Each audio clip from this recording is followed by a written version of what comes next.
நீங்க இரவும் பகலும் வேதத்தை தியானிச்சீங்கன்னா you will walk like the word of God, you will act like the word of God, you will see like the word of God. அவர் இருக்கிற பிரகாரமாக நாமும் இவ்வுலகத்தில் இருக்கிறோம்.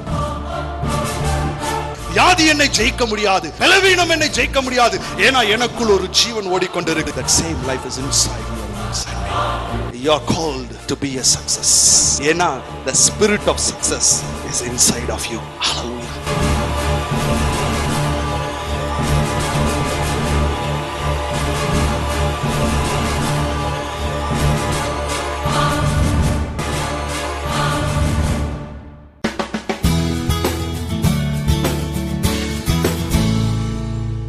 வசனத்தை வாசிப்போம். 2 கொரிந்தியரின் புத்தகம் 5வது அதிகாரம், 2 கொரிந்தியர் 5வது அதிகாரம் 4வது வசனம்.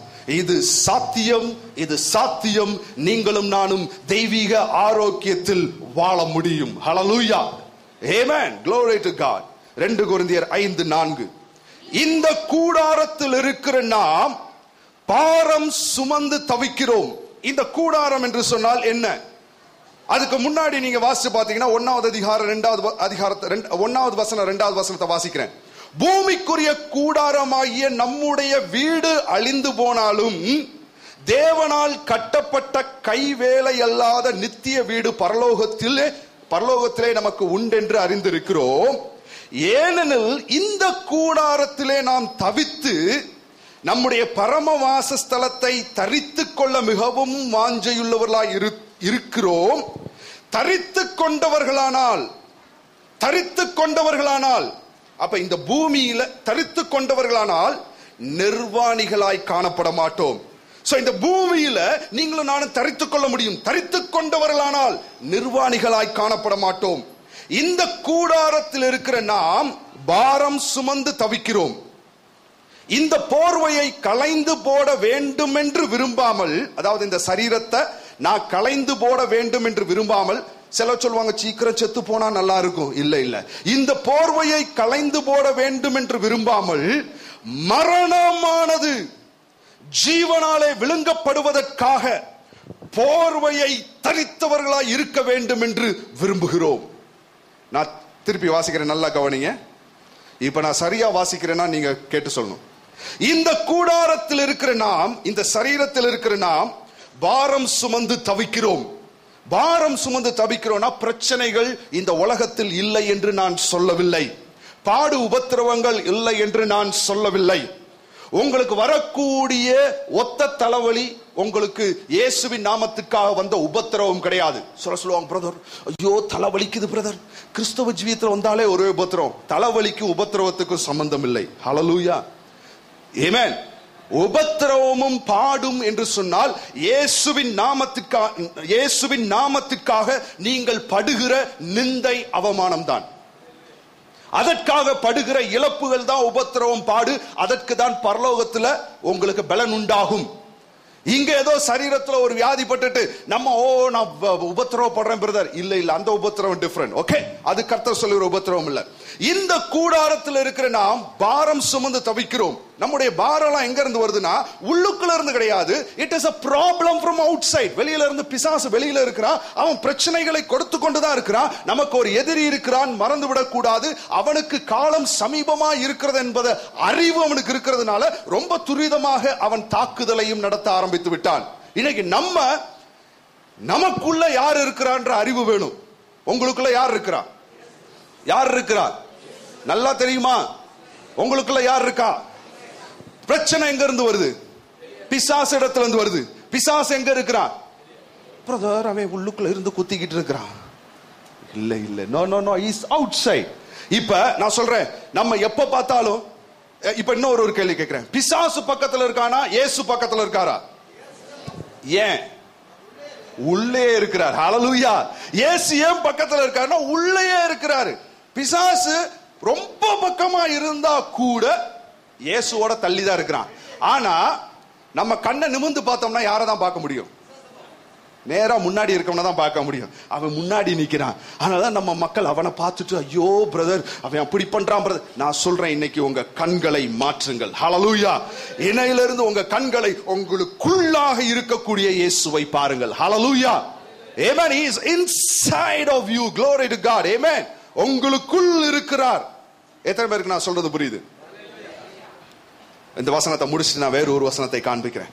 பாருங்க, இந்த கூடாரத்தில் இருக்கிற நாம் பாரம் சுமந்து தவிக்கிறோம், இந்த போர்வையை களைந்து போட வேண்டும் என்று விரும்பாமல். நம்ம சபையில ஒருத்தர் கூட சீக்கிரம் போனா பரவாயில்ல, பரலோகமே என் சொந்தமே. ஐயா நீங்க பாடாதீங்க. யாராவது ஒருத்தர் மரித்து போய் இருக்க போகும்போது, மரித்து இல்ல, நித்திரை அடைந்து இருக்கும் பொழுது மரணம் என்கிற வார்த்தையே சபையில சொல்லப்படக்கூடாது. ஹல்லேலூயா.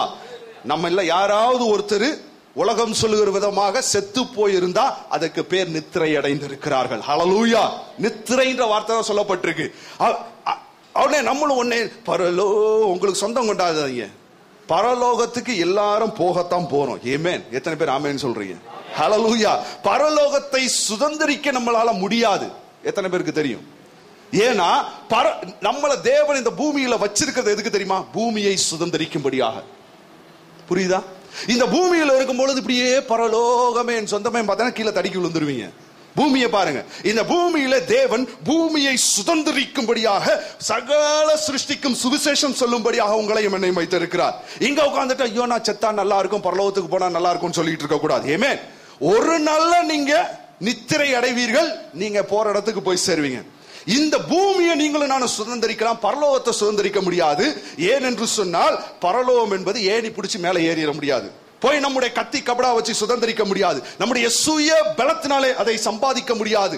அதனால தான் இயேசு கிறிஸ்து தம்முடைய கல்வாரி சிலுவையின் இரத்தத்தினாலே, அந்த இரத்த புண்ணியத்தினாலே நீங்களும் நானும் அந்த பரலோகத்தை நம்முடைய சொந்தமாக கொள்ளும்படியாக வைத்திருக்கிறார். ஹல்லேலூயா.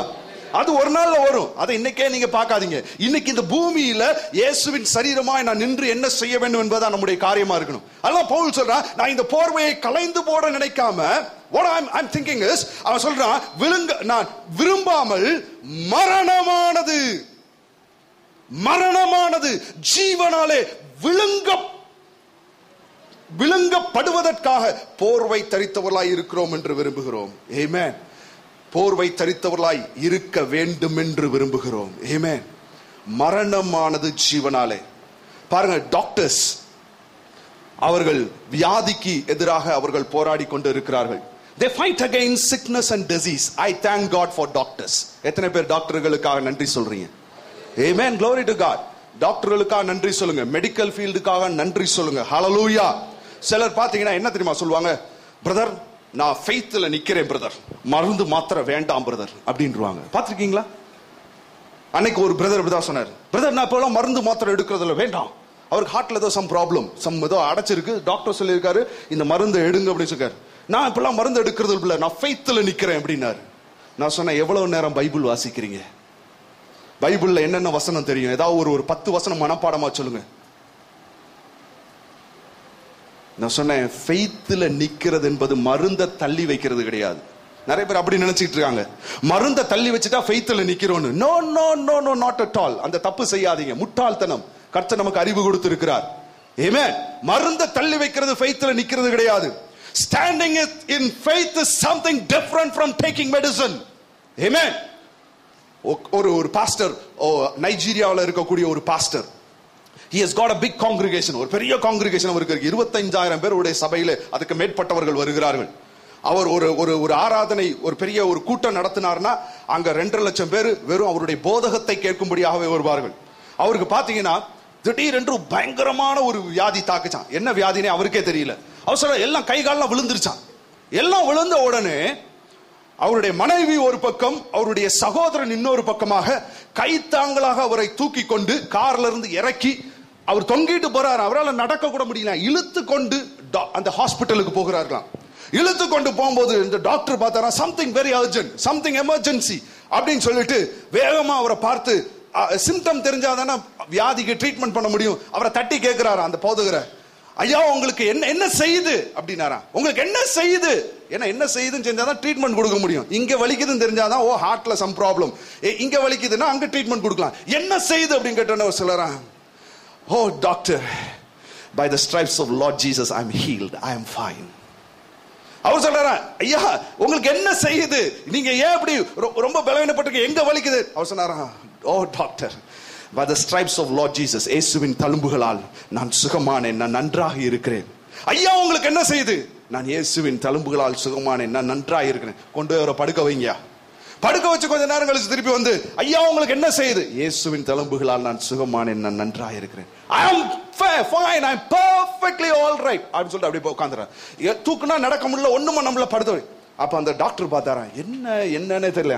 சரி இவர்கிட்ட கேட்கறத விடுவோம் அப்படின்னு சொல்லிட்டு அவங்க மனைவிட்ட கேட்டாரா, இவர் என்னங்க செய்யறாரு, என்ன வேலை பார்க்கறாரு அப்படின்னாரா. அவர் சொன்னாரா, இவர் ஒரு சர்ச்சில் பாஸ்டரா இருக்கிறாரு. அந்த சர்ச்சில் எவ்வளவு பேர் இருக்காங்க? ஒரு 25,000 பேர் இருக்காங்க. 25,000 பேர் இருக்காங்களா? அப்ப இவர் பிரச்சனை என்னன்னு எனக்கு தெரியும் அப்படின்னு சொல்லிட்டு இவருக்கு 3 நாள் ஸ்லீப்பிங் டோஸ் கொடுங்க. 3 நாள் எந்திரிக்க கூட தூங்கணும். ஏன்னா ஒரு 100 பேர் இருந்தாலே அந்த பாஸ்டருக்கு தலைவலி. இங்க 25,000 பேர் இருந்தா அவருக்கு அவர் சொன்னார் 3 நாள் நல்லா ரெஸ்ட் எடுக்காத இவருடைய ப்ராப்ளம். சொன்னார் ஐ அம் பெர்ஃபெக்ட்லி ஆல் ரைட் சொன்னனால he didn't have any problem at all. 3 நாள் தூங்கி எந்திரிச்சாரா, he was all right, he came out. Amen. இதுதாங்க விசுவாசத்துல நிக்கிறது. ஹாஸ்பிட்டலுக்கு போகாதது பேர் விசுவாசம் கிடையாது. மெடிசின் அது விசுவாசம் இருக்கு. எடுக்காதவர்களுக்காகவும் நான் தேவனை ஸ்தோத்தரிக்கிறேன். ஆனா எடுக்கலன்னு சொன்னா இந்த மருந்தை எவ்வளவு அதிகமாய் எடுக்கணும்ன்றது தெரிஞ்சுக்கோங்க. இரவும் பகலும் உட்கார்ந்துட்டு அதையே தியானிச்சிட்டு இருந்தீங்கன்னா நீங்க மருந்து எடுக்காம இருங்க. ஆமென். இதையும் செய்யாம அதையும் செய்யாம இருந்தீங்கன்னா செத்து போவீங்க. இது அறிவில்லாமை. It is foolishness. So many people. அப்புறம் ஏன் கர்த்தர் செஞ்சாரு? நான் சொல்றது புரியுதா? ஆமென். சரி, இப்ப வாசிப்போம்.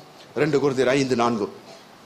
மரணமானது ஜீவனாலே விழுங்கப்படுவதற்காக, ஜீவனானது மரணத்தினாலே விழுங்கப்படுவதற்காக. நோ. எப்படி போட்டிருக்கு? விழுங்க. ஒரு டாக்டர் ஒருத்தர் செத்து போயிட்டா அவங்க என்ன தெரியுமா சொல்லுவாங்க? மரணம் ஜீவனை விழுங்கி விட்டது. The death has swallowed life அப்படின்னு சொல்லுவாங்க. மரணமானது ஜீவனை விழுங்கி விட்டது என்று சொல்வார்கள். அவர்கள் மரணத்துக்கு விரோதமா போராடுறாங்க. ஆனா மரணம் ஜெயிச்சிருச்சுன்னா மரணம் ஜீவனை விழுங்கி விட்டது. ஆனா ஒரு காரியம் சொல்றேன் பாருங்க. ஒரே முறை பரலோகத்திலிருந்து இந்த பூலோகத்திற்கு மனித அவதாரமாக ஒருவர் வந்தார். அவர் இந்த பூமியிலே மரணத்திற்கு விரோதமாக போராடினார். 3வது நாள் உயிரோடு எழுந்து கல்வாரி சிலுவையிலே மரணத்தை ஜெயித்தார். ஹல்லேலூயா. He has conquered death. மரணத்துக்கு விரோதமாக போராடி மரணத்தை ஜெயித்தவர் ஒருவர் உண்டு. அவர் உங்களுக்குள்ளே வாசமாய் இருக்கிறார். ஒரு அல்லேலூயா சொல்லுங்களேன். உங்களுக்குள்ளே இருக்கிறார். இருந்தா என்ன, இருக்காட்டினா எனக்கு என்னன்ற மாதிரி உட்கார்ந்துருக்க கூடாது. ஏமே எவ்வளவு ஒரு பெரிய சத்தியம் சொல்லிட்டு இருக்கிறேன் பாருங்க. இன்னைக்கு உலகத்துல நம்பிக்கை கிடையாதுங்க. மரணம், ஒரு வீட்டுல ஒரு கேன்சர், ஒரு காரியம் வந்தோடனே they don't have any hope at all. இன்னைக்கு சர்ச்சிலேயே ஹோப் இல்ல. ஏன் தெரியுமா? இந்த வசனம் தெரியவில்லை. ஆமென். இந்த வசனம் தெரிஞ்சாதான் நமக்கு ஹோப், ஒரு நம்பிக்கை. ஆமென். இன்னொரு வசனத்தை வாசிங்களேன். கொலோசியருக்கு எழுதின நிருபம், கொரிந்தியர் வேணாம், கொலோசியருக்கு எழுதின நிருபம் 1வது அதிகாரம் 27வது வசனம். புறஜாதிகளுக்குள்ளே விளங்கிய இந்த ரகசியத்தில் உள்ள மகிமையின் ஐஸ்வர்யம் இன்னதென்று. இது ஒரு ரகசியங்க.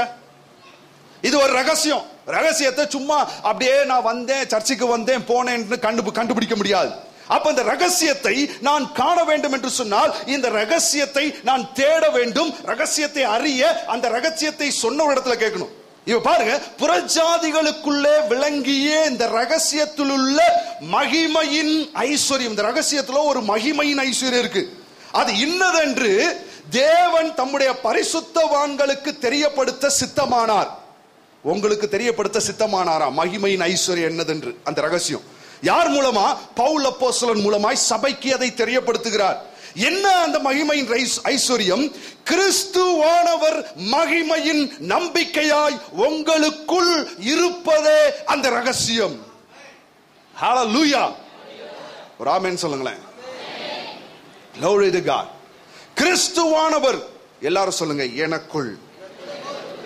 உங்களுக்குள்ள பாருங்க, வெளியில எங்கேயோ இல்லை, எனக்குள் இருப்பதே அந்த மகிமையின் ஐஸ்வர்யம். கிறிஸ்துவானவர் அபிஷேகம் பண்ணப்பட்டவரும் ஆமென். அபிஷேகம் நுகங்களை முறிக்கும் போட்டிருக்கு. அந்த அபிஷேகம் பண்ணப்பட்டவரும் அபிஷேகமும் கிறிஸ்து எனக்குள் வாசம் பண்ணுவதே அந்த மகிமையின் ஐஸ்வர்யம். அவர் சொல்றாரு, நான் உன்னை விட்டு விலகுவதும் இல்லை, உன்னை கைவிடுவதும் இல்லை. ஹல்லேலூயா.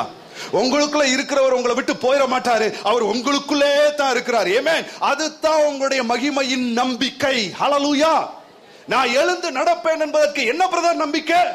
நான் எழுந்து நடப்பேன் என்பதற்கு ஒரு நம்பிக்கை இருக்கிறது. கிறிஸ்துவானவர் எனக்குள் இருப்பதே அந்த மகிமையின் நம்பிக்கை. ஹல்லேலூயா. ஜீவனானது மரணத்தை விழுங்கும்படியாக ஜீவ அதிபதியானவர் எனக்குள்ளே இருக்கிறார். மரணத்துக்கு ஏதுவான ஏதாவது ஒன்னே சரீரத்தில் இருந்ததுன்னா, மரணமானது என் சரீரத்தை விழுங்காதபடிக்கு, என்னுடைய ஜீவனை கொன்று போடாதபடிக்கு, நான் வாழும்படியாக இந்த ஜீவன் எனக்குள் இருந்து அந்த மரணத்தை விழுங்க போகிறது.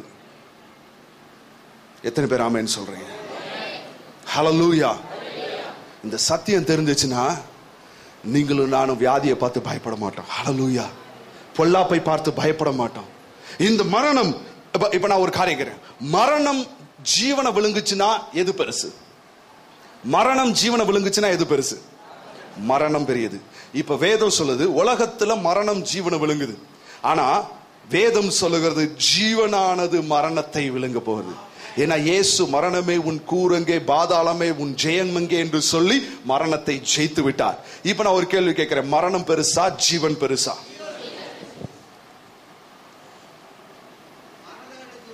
ஆமென். சாபம் பெருசா ஆசீர்வாதம் பெருசா? ஆமென். தரித்திரம் பெருசா தேவன் கொடுக்கக்கூடிய செழிப்பு பெருசா? பாவம் பெருசா கிருபை பெரியதா? பாவம் பெருகினது, கிருபை இன்னும் அதிகமாய் பெருகியது. ஆமென். Where sin abounds, grace abounds much more. வியாதி பெரியதா சுகம், தேவன் கொடுக்கக்கூடிய சுகம் பெரியதா? நல்லா தெரிஞ்சுக்கோங்க, பிசாசு கொல்லவும் அழிக்கவும் திருடவுமே என்று வேறு ஒன்றுக்கும் வரான். இப்ப பிசாசு என்ன பண்றானா, இந்த பாவம், சாபம், வியாதி, தரித்திரம் இதை வைத்து என்ன செய்யறானா, நம்மை விழுங்கும்படியாக வருகிறான். ஆனா நம்ம தேவன் நமக்கு கொடுத்திருக்கிற ரட்சிப்பு, தேவன் நமக்கு கொடுத்திருக்கிற கிருபை, சுகம், செழிப்பு, இதன் மூலமாக அவனை விழுங்க வேண்டும். ஹல்லேலூயா. அதற்கு தான் இந்த பூமியில வச்சிருக்கிறார். தோற்று போன ஒரு வாழ்க்கை வாழ்ந்து, ஐயோ அவன் அடிக்கிறான், ஐயோ எனக்கு வியாதி வந்துருச்சு அப்படின்னு அவனுடைய காரியங்கள்ல தோய்ந்து போய் ஒரு தோற்று போன வாழ்க்கை வாழும்படியாய் தேவன் நம்ம இந்த பூமியில வைக்கல. இவைகள் எல்லாவற்றிலும் நம்மை அன்பு கூறுகிறவராலே நாம் முற்றிலும் ஜெயம் கொள்ளுகிறவர்களாய் இருக்கிறோம். ஹல்லேலூயா. ஆமென். We are more than a conquerors. இந்த ஜீவன் எனக்குள்ள ஓடிட்டு இருக்குது. அவர் எனக்குள் இருப்பதே இந்த மகிமையின் நம்பிக்கை. ஆமென். ஹல்லேலூயா. இந்த கடன் பிரச்சனையிலிருந்து நான் விடுதலை ஆறதுக்கு எந்த சான்ஸுமே இல்ல பிரதர். ஒரு நம்பிக்கை இருக்கிறது, கிறிஸ்துவானவர் உங்களுக்குள் இருப்பது. ஹல்லேலூயா. பிரதர் நான் 400 மேல மார்க் வாங்குறதுக்கு நம்பிக்கையே இல்ல. உங்களுக்கு ஒரு மகிமையின் நம்பிக்கை இருக்கிறது, கிறிஸ்துவானவர் உங்களுக்குள் இருப்பது. ஹல்லேலூயா. பிரதர் நான் ஒரு முட்டாளு பிரதர், எனக்கு கணக்கே வராது பிரதர், உங்களுக்கு ஒரு நம்பிக்கை இருக்கிறது, கிறிஸ்துவானவர் மகிமையின் நம்பிக்கையாய் உங்களுக்குள் இருக்கிறார். ஹல்லேலூயா. He is the Christ inside of you and he is living and he is living forevermore. Hallelujah. செத்த ஒரு தேவன் நமக்குள்ள இல்ல, மரணத்தை விழுங்கினவர் நமக்குள்ள இருக்கிறார். ஹல்லேலூயா. எத்தனை பேர் சந்தோஷமா இருக்கிறீங்க? ஹல்லேலூயா. ஒரு ஆமென் சொல்லுங்க. Amen. Glory to God.